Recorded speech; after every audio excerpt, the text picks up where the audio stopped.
You confident with that? No. Good evening, ladies and gentlemen. Welcome to Atlantic Bushcraft Adventures.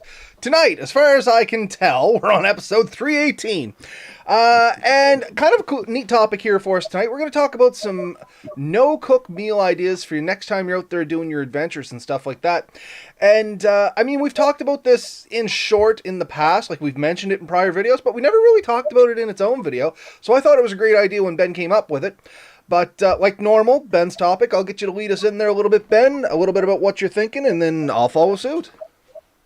Yeah, so there's a few reasons for this, and one of them is sometimes carrying the equipment to cook the meal actually takes a bit extra weight, bit extra time, and depending on what you're trying to do, having a no-cook meal option really does kind of help. And my last trip, I did take some no-cook meal options.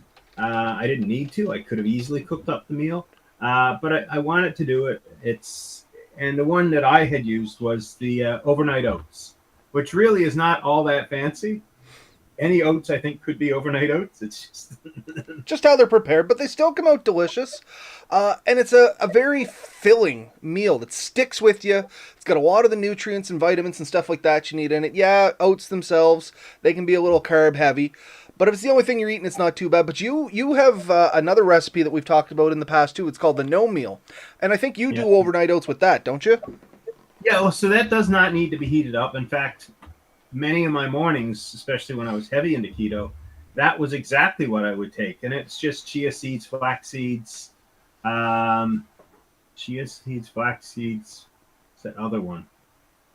I was gonna say my overnight oats has the oats, the chia, and the flax, and I usually put a little honey, yogurt, and a tiny bit of milk, and maybe No, dehydrated fruit. it'll come to me in a second. It's white and waxy.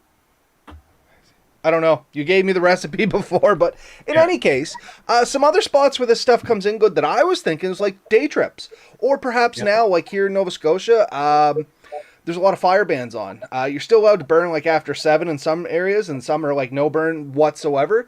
So if you do have a burn restriction on, they do still frown kind of on the campfire thing and stuff like that. So perfect time to bring some no cook meals, especially if you were planning to cook on the campfire, or if you're in that situation where you're like, hey, I'll bring the stuff to cook if we're allowed to burn.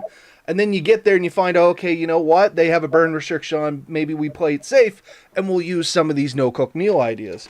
And like you said, the yeah, overnight oats is amazing. It doesn't have to be for breakfast. I used to eat it for lunch. yeah. But it's something that doesn't take a lot of prep time. You can take it fairly light. It does take, and it's not prep time, I guess, finish time. But what I tend to have, I mean, you can get jars for them, but sometimes they're glass, and I'm a little nervous of glass sometimes. So you can just get a Tupperware container or something that's you're reasonably confident in its seal, and you throw your little bit of water, milk, whatever you're mixing to it in. I take almond milk because it's less likely to go bad. Mm. But we have a couple other options we'll mention in a second. Just mix it up, throw it in your bag, and by the time you're ready to eat, and that's 2, 3, 8 hours later, it's pretty good to go. So you don't necessarily have to boil oatmeal to have it enjoyable oatmeal. You just have to leave it longer. Um, so yeah, that's obviously one option. But anytime you can eliminate some steps, especially if you're doing like imagine a through hike or you have a goal to meet for that day. Sometimes you don't want to stop and set up the stove and get all your gear. You want something quick and easy. So no quick meals are often a very big deal for me to come up with some things that I enjoy that is pretty quick and easy, but still is filling. Um, so And Eric has a good point here too. You can't be a good old fashioned sandwich and trail mix. And I've gone at least a week on peanut butter sandwiches and mixed nuts. You know what I mean? Maybe not the most balanced diet, but high in a lot of omega fats and things like that. Pretty high in calories, depending on how many of them you're slamming back. With me, I did have the carb intake because I would use bread. I know you use the low carb bread and stuff like that, or when you were into yeah, keto heavy, you did. So there is options for that too for people that don't want to carb down because there is this. I don't want to say myth. There is this thought process that with a lot of these ready to eat items or no cook items and stuff like that they can be very sugar and carb heavy. Yeah, that's how you get them mass produced, bulk, and generally cheaper, but there is options out there, and Ben can be way more into this than I am, because like I said, Ben knows more about this stuff, so he is the expert. But there's low carb options, there's low sugar options, there's stuff like that. It just takes a little bit more exploring, is what I've found. Something I haven't tried yet that I kind of want to try. Peanut butter is a bit of an issue for some people, but you can buy the dehydrated peanut butter and you add water and it's not too bad. And I feel like at that point they've removed most of the oils out of it. So it's kind of thing if you mixed an oil in with it, that might help. So maybe avocado oil or an olive oil or something like that with that powdered, it would make a pretty good meal with a solid, good calorie count. Because it's hard to beat peanut butter and jam. And I love finding these. Like, if you can find little packets of things like jam, when you go to Sobeys Superstore, any of these big stores that sell like ready-made salads, they come with little pouches, like little square or rectangular pouches of salad dressings and stuff. That's really good for making sandwiches and stuff too, and you're going to get some fats and stuff. So, yeah, regardless of what you're eating for bread, you can get no calorie or no carb breads. You can get high carb breads, whatever you're into. Wraps, same thing. But putting your food into that, I always like a good wrap or a good sandwich. It's hard to beat that, and it's a simple, easy thing. And if you're only going for one day, easy to make the sandwich before you go home and just have it in your back. It's solid. Something. Oh, nope. Something I know we both do. We did a little of our own dehydrating, and we've talked about different dehydrated meals and stuff like that. But eat other quick things. Like when I think no cook, I think I'm going to be snacking most of the day. So, and we've talked about this in the past. Very rarely do we sit down and make a big meal like at lunch. Generally, you'll have a breakfast in the morning because you broke down camp or whatever. You have a little time in the morning, and then after you set up camp, I'll generally have some form of supper. It's probably a little bit more substantial than the snacking I've been doing through the day, but generally still pretty light. Somebody like me, I got sleep apnea and I have heartburn issues, so I try not to eat a ton before bed anyway, because that's just going to cause problems. And not to mention, especially in the summer, if you're eating a lot of foods before you go to bed, your stomach's still doing all that digesting. You can actually make yourself warmer if you're already a warm person. Like I sleep pretty hot. I like things cold when I sleep. So once again, if you don't eat a lot, you're not getting that whole internal temperature rise. And me, at least, I find I have a little better night's sleep. Couple other ideas. I mean, take these where you want. We protein bars and also like meal replacement items like Boost. There's a couple of versions of these. They're little tiny bottles that they're usually high calorie. They're easy to pack. You don't have to warm them up. They're a solution, especially for breakfasts and stuff. I've done those. This is a cheap one. We did Google some ideas, but I think it's worth bringing up. Powdered milk and granola. So we talked about this before the show, like 2 seconds ago, and powdered milk, a lot of people turn their nose up it right away. We do have a couple of hints on how to make it a little bit better, and it really is mix it up early. Let it sit. If you're planning on doing powdered milk, mix that up the night before, like your overnight oats. Just mix up a jug or whatever you're planning on doing with it, and just leave it to soak overnight. Stir it up really good before you go to bed, and then when you get up in the morning, most of the grittiness that people dislike about it should be gone. And it's a really good replacement for milk, and it allows you to have milk where you probably wouldn't otherwise. Yeah, and the other thing people complain about with it is they find it tastes thin, like skim milk and stuff like that. Once again, that gets alleviated a little bit if you let it soak and let everything kind of, like Ben said, it softens up the powder, it blends in better, and you get a better tasting milk. I also tend to go a touch lighter on the water than what they call for, and I'm not talking like half the water. I'm talking like literally just a touch less, and I find that makes it a little happier too. Lily, when she was young, where she had a limited diet, you can do what's called enriched eating. And basically, you're just taking powdered milk and sprinkling it into normal foods anyway. And it gives you extra calories and nutrients because you can get like the powdered milk plus, which has a few more vitamins and iron and stuff like that. And you can add it to it. And it'll give you lots of other stuff too, which is once again another option if you're out there for no cook meals. If you are tending to eat like sandwiches and stuff like that, believe it or not, you can sprinkle a little powdered milk in it. It really doesn't change the flavor that much as long as you're not slamming it in there and, making it gritty. But it'll add a lot of extra calories and good nutrients and stuff like that, especially this time of year where it's getting hot and humid at the same time. You're sweating a lot and you're losing a lot of those electrolytes and crap like that when you're sweating out. Adding a little extra boost into your food isn't that bad of an idea, providing it's a good boost. You know what I mean? If you're just hammering back candy bars all day, doesn't matter how much milk you put with that, ain't going to balance it out. You know what I mean? You still got to eat somewhat good, which is what we're trying to get here to you is yeah, it doesn't have to be bags of beef jerky, bottles of whatever diet pop you like, and bags of candy. You know what I mean? Because that's what I see a lot of people go into the woods with. I have taken people in and say, hey, we're going to go for a hike today, grab some snacks. And they might have like a bag of sunflower seeds, 2 or 3 chocolate bars, not even power bars, maybe some Skittles, a bottle of pop, and you're just kind of like, you are going to feel like trash by the time we get to the end of this trail. One of my favorites, we're going to kind of, we've already covered breakfast. I'm just going through the things. Hard cheese and salami was one suggestion we had received. I like a summer sausage.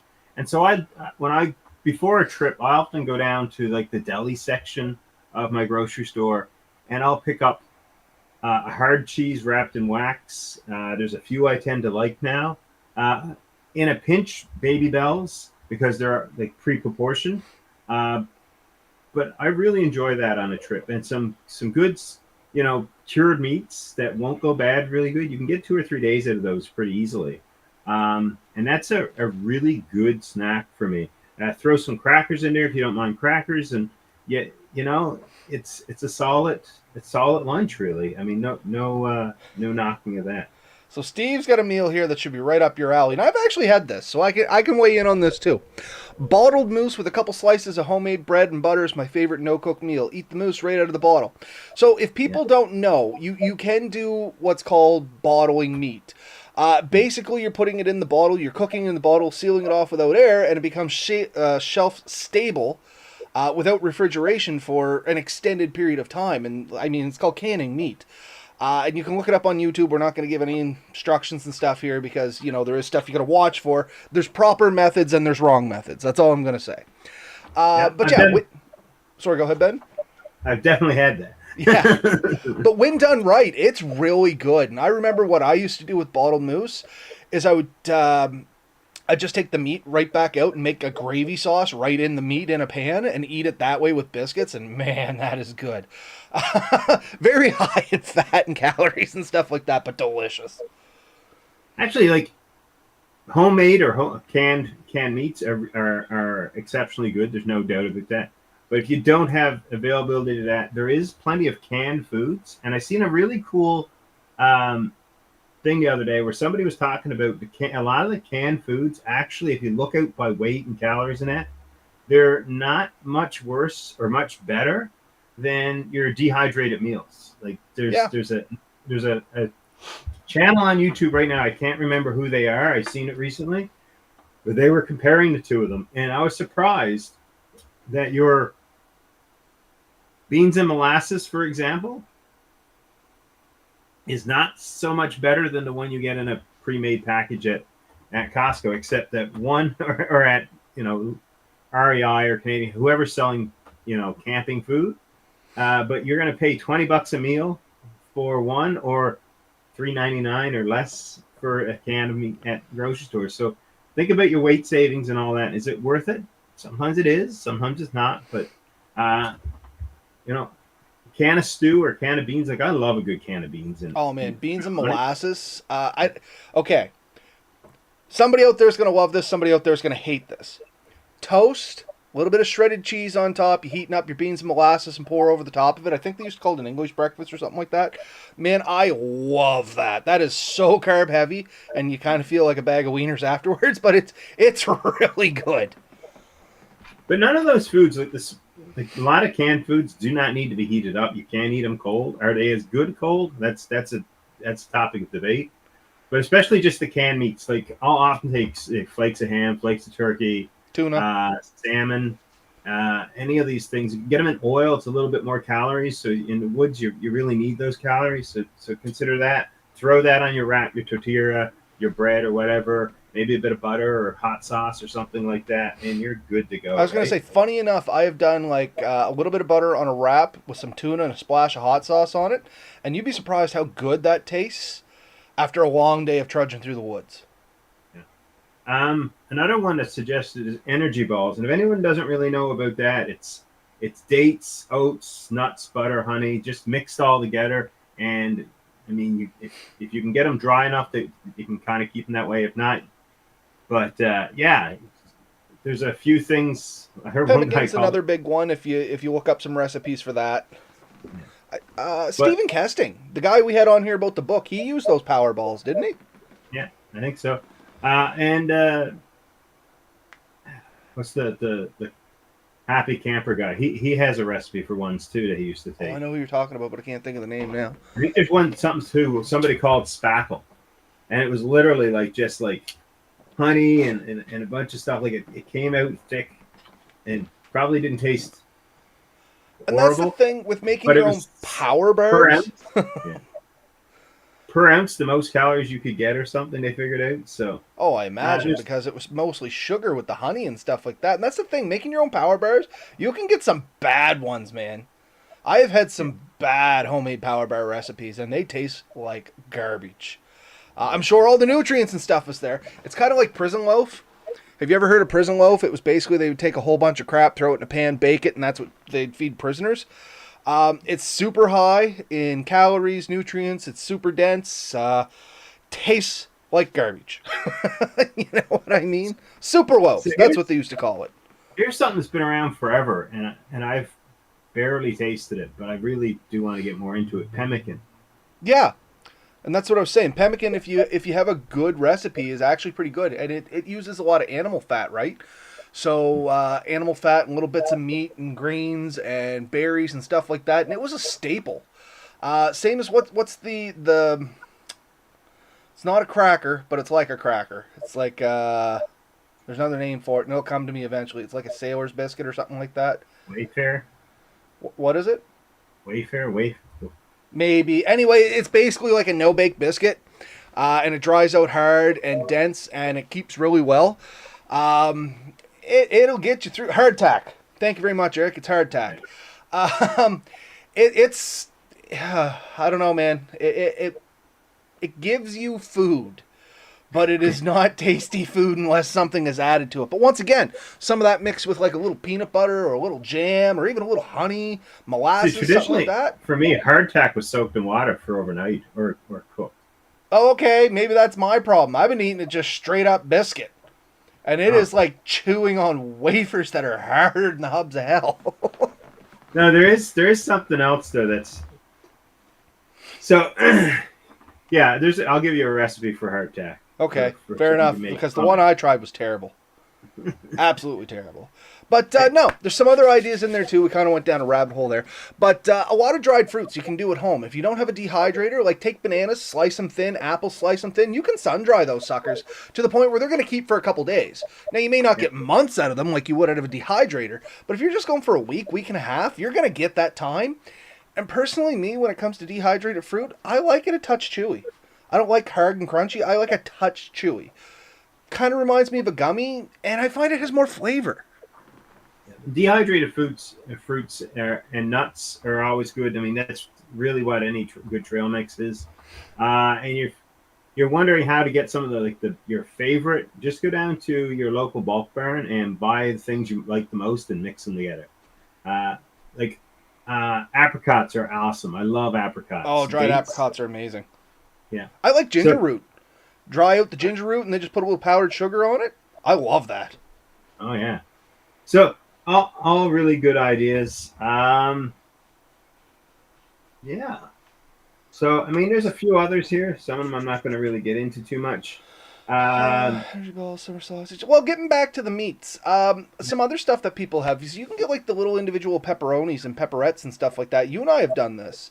yeah. You said you like summer sausage and things like that, but anything that's kind of sealed in a package, that's kind of nice. Even if you don't eat it as a no cook meal, you have the option to, but you can add it to other things to add a little flavor too. I've often added a cut up pepperette or Slim Jim, whatever you want to call it. I prefer the pepperettes. But anyway, cut that up into like your scrambled eggs when you're frying it the next morning. Adds a little bit of flavor to it. It's just very versatile. Yeah, Uh, sure.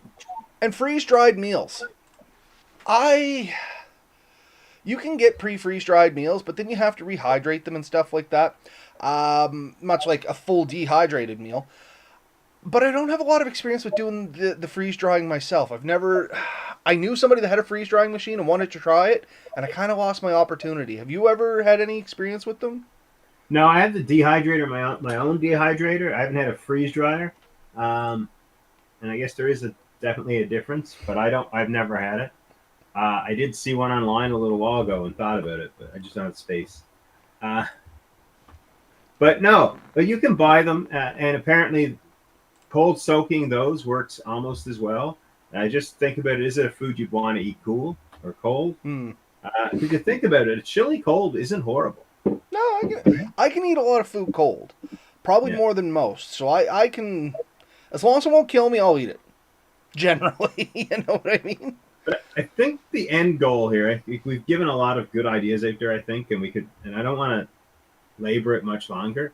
The end thing I wanted to kind of get out there is that you don't necessarily have to cook when you're out there. And we do, and we love it. Me and you are probably some of the biggest proponents of cooking a great meal when you're out there, including turkeys and stuff like that. But Eric mentioned that earlier, and I laughed at it. But sometimes when you're looking to do distance, when I was doing my canoe trips and I'm doing stuff things like that, or I'm doing a longer hike, sometimes not having the big cleanup of setting up and taking down the cooking system and all that, and just being able to go is worth it. And take overnight oats as a good example. Before I went to bed on my last trip, I just took my container for it. I put my almond milk because I brought almond milk for it, and my overnight oats, put it all in there, snapped it down, left it off in the corner of my campsite, somewhere safe and secure. Got up in the morning, I didn't have to do much. I just had my spoon, ate that, went down to the river, squished it out a bit, clean enough for now, and I was able to leave first thing in the morning. Like it allowed me to be on the go early, which if you've ever camped with me, you know that I'm not usually the first one ready to go. You're not Right? bad, man. It's I think much like myself, you enjoy that morning peace that comes with the woods, and I think a lot of people can relate to that. And you tend to, I don't want to say drag ass, but you tend to take your time doing stuff to embrace the moment and enjoy it, or at least that's what I'm going to tell the world. That's what you do, is it? Yeah, So, yeah, that's exactly what I do. but Um, oftentimes, like when it's time to leave, I'm still putting stuff away, and everyone else is standing there staring at me, and I feel bad about it. But I also say you try to get out of here too quick. yeah, I mean, it's still part of the experience. I'm not a fast hurry in the morning unless I have to be. Like, unless I have a deadline. If I'm just like, oh, we'll get up and go, I'm generally pretty laid back. Anyway, for the last things that I was going to mention there, it was on our list, and I think this is a great idea too, is dark chocolate. It offers you a couple different things you can do with it. It's a great little sweet and pick me up. It's a good little sugar boost, and you can turn it into a decent hot chocolate as well. I like dark chocolate. I prefer like if you melt some in a little bit of water or milk, it makes a nice drink for me. I don't like the Yeah. super sweet chocolate. Like I can eat a little piece of milk chocolate, but the reality is it's not as shelf stable. It melts faster, and it's basically just loaded with sugars that aren't doing a whole lot for you. Yeah, yeah. So one thing to throw in there: try to make sure you're eating healthy. And I guess if you're not, at least throw some multivitamins or something in there to sort of get yourself over the hump. Especially on longer tricks, 1 or 2 days is really not going to hurt you too much, one way or the other, in my opinion. Not an expert, but you can live on pretty crappy food for 2 or 3 days without too much harm. But if you're going to be doing it for much longer, consider something like a multivitamin or otherwise. But yeah, think about your options. I mean, if you can drop your cook system, that can be a significant weight As I savings in say, a there's a lot of lot of weight trips. in that because think about it. There's a pot, perhaps a stove, a eating utensil, maybe a bowl or plate. I mean, you and I, we tend to use our pot and use it as our bowl and use whatever Yeah, eating utensil we can yeah, find, you but it's can still minimize. I savings. mean, and I'll give you that. Like if you take like the BSR 2000, whatever that little tiny stove I have, doesn't weigh much, a small gas canister, you can get it down pretty good. But if you're cooking every meal, you need a bigger canister. So if you can get that down, um, and you can give up your teas and have, if you want a flavored drink, just the juice drops, or the powdered Do I have any here? things. And they can get the right ones, the energy ones, the sports ones. They have electrolytes in it. I Uh, used to have some here. I don't know where they are. Anyway. so these are definitely solutions. You know what I mean? Like, And I mean, uh, sometimes those ounces count. Like, look at the people that are, like, the ultralight campers. You know what I mean? They want to go, like, grams matter to them. They're cutting tags off their clothing. You imagine how happy they'd be if they can get rid of a whole cook system. well, they do, and that's one of the first places I heard people talking about it. Like cold soaking, where I first heard people really talking about it, was the through hikers that weren't carrying a cook system, and because it meant they're under, if you have to cover distance and you want to do it quick, you need to stay light. So if they can drop that stuff and then pick up, just let it do stuff overnight, and then they eat it in the morning and they're off again, and just keep cycling that. And it is It quite helps. efficient. You know what I mean? It's because any of these cold soak things, like Ben said earlier, you prepare them a little bit ahead of time. There's no wait. Like if you know you're gonna have lunch and cold soak something, when you stop to take your 10 o'clock drink, throw the water in your food, throw it in your pack. By the time you stop for lunch, it's ready to go. A good container, if you go to any grocery store and look for the personal size ice cream containers, there's one, I think it's gelato or something. It's all plastic, plastic cover, plastic thing. You eat the ice cream, it's a bonus. Then that's the similar size as your cold soak for overnight oats and stuff. Doesn't weigh too much, and like I said, worst comes to worst, you end up spending $8 at the next town to eat another ice cream, and you got a free container again, right? Yeah, no. So No, I think it's all good stuff. And like you said, a lot of stuff we said here today, a lot of good ideas just to get you guys thinking about what you can have instead of perhaps taking a cook system with you. Like I said, here in Nova Scotia, a lot of burn bans going on, a lot of big, scary words of people are going to start getting fines and DNR's cracking down on things. And sometimes it's just not worth the risk. And we're not an advocate for having fires when you're not supposed to anyway, because, I mean, they put the rules out there to make everybody safe. But yeah, there's definitely options, and you can eat good. You don't have to eat garbage. You can have good things. Yeah, I guess that's all I really want to cover on this here tonight. What about you, Ben? Final thoughts? We're coming up on 27 minutes, 28 minutes. ooh, we might hit the number. We might. Remember, people, we are trying to hit the metric of 30 minutes because apparently it gives us better views. That seemed to be the sweet spot on all the analytics. So, Anyways, no, that's kind of the point. I think we've hit this one pretty good. Consider no cooked meals. If you're looking to save a bit of weight, maybe just make your day a little bit more efficient. I tried it the last trip. I didn't save any weight because I took everything anyways. But I like the idea. I like the concept, and I think it's something worth trying. So I think I'm going to start doing a lot more of it on the ATV. Because I used to stop and fire up the stove and make tea and stuff like that. But like I said, the burn bans are just getting ridiculous. And I have actually heard people getting caught doing stuff now. And so far it's been warnings, but they've all been threatened with, the new fines, $10,000 for burning outside the season. I'm like, so it's just not worth it. there is a pot you can get. They sell it at Princess Auto, or I've seen it at Princess Auto, that you wrap around the exhaust of your bike. I have seen it. And I thought about if I could make it work, just the exhaust of my bike. I don't know if it would set up really good with it. They were made for snowmobiles, is what they were made for. I know they work on porters. I had one way back in the day, and we used to strap it to the exhaust of the porter, like the header, just the way it worked. It was nice and flat and big.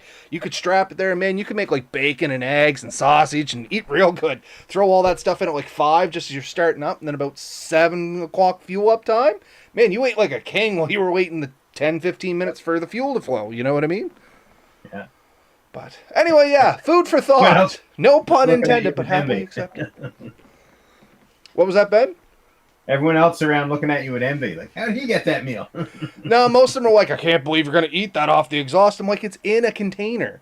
It's sealed, like it's a proper sealed container. Nothing can get in. As long as oil's not dripping on it, all you're doing is leaching the heat to cook stuff up. I've seen people do it in brown paper bags, and you're old enough, you might have seen this too. They'd take and crack like 2 eggs in the brown wax bag and then jam that down in the header and let the truck warm up in the morning and get the eggs out of it. That's a little more iffy to me. There was a trick I seen years ago too for cooking a fish, and you wrap it in a brown paper bag. You soak the bag, and by the time the paper bag burns off, the fish is cooked. That'd be you interesting. throw it right in a coals, let the coals cook it. Huh. But basically, once the paper bag burns off, your fish is cooked. It kind of just steams inside the paper bag. Well, now I'm going to have to look this up and see if I can try it, because I mean, most of the freshwater fish, it won't kill you to eat it raw. It's the parasites you're more worried about. You know what I mean? So as long as I can get it up to where it kills the parasites, I'm happy. But anyway, folks, that's another topic for us here tonight. Any closing thoughts, Ben? No, that's it. Get out there, have fun, enjoy yourselves. Let us know how it goes. All right, folks, we'll see you next week. Bye, all.